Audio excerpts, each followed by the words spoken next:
কোনো জিনিস ধরে আনতে বললে বেঁধে আনতে দেখেছো? আজকে রাহুল ঠিক এই কাজটাই করেছে। অফিস থেকে ফেরার পথে আমি বলেছিলাম শুধু একটা ফুলকপি আনতে, আর ও যত রকম সবজি পেয়েছে সব রকম নিয়ে এসছে। আর এখানে সবজিতে জল থাকে, বেশি দিন ভালোও থাকে না।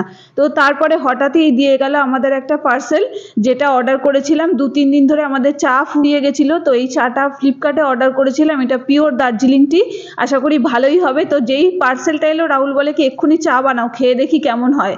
তো সাথে সাথেই আমি বানিয়ে ফেললাম। এটা একদম লং লিফে টি, তো খেতে খুবই ভালো ছিল।